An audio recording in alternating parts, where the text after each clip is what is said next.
জয় মা পরমেশ্বরী। মা গো, সকল ভক্তের মনস্কামনা পূর্ণ করো। এনাও মা, তোমার কাছে ভোগ নিয়ে এসছি মা, ভোগ গ্রহণ করো।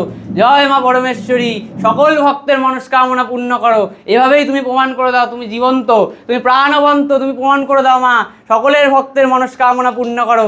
জয় মা পরমেশ্বরী। মা পরমেশ্বরীর ভোগে আজকে পোলাও রয়েছে, পরমান্ন রয়েছে, মায়ের জন্য মাছের মাথা রয়েছে, শোল মাছ রয়েছে, 5টা ভাজা রয়েছে এবং আম এবং কলা রয়েছে। এখন যেহেতু গরমের সিজনের ফল মাকে দেওয়া হয়, সিজনের যে কোনো রকম জিনিস মাকে দেওয়া হয়। প্রথম আমাদের এখানে যা ওঠে সিজনের সময়, ধরুন যে ফলটা প্রথম ওঠে সেটা আমরা আগে মাকে দিই, তারপরে সব ভক্তদের জন্য পাঠাই। ঠাকুর বলছে মায়ের ভোগে মদ কেন? দেখুন, এটা মদ অ্যাকচুয়াল, এটা মদ বলছেন ঠিকই, কিন্তু আমাদের কাছে এটা কারণ বা সুধা, যেটি আমরা মাকে দিই। আমাদের এখানে মা পঞ্চম আকারেই পূজিত। আমি প্রথম থেকে একটা কথা বলছি, এখানে মা পঞ্চম আকারেই পূজিত।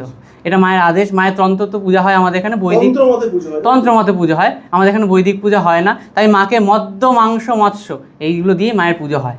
কেউ যদি মাকে এইভাবে পুজো দিতে চায়, এইভাবে প্রসাদ দিতে চায় মাকে, হ্যাঁ, তাহলে কিভাবে? আমাদের সাথে একবার যোগাযোগ করতে হবে। আমাদের যে মন্দিরের নাম্বার আছে বা আমাদের মন্দির এসে কথা বলতে হবে।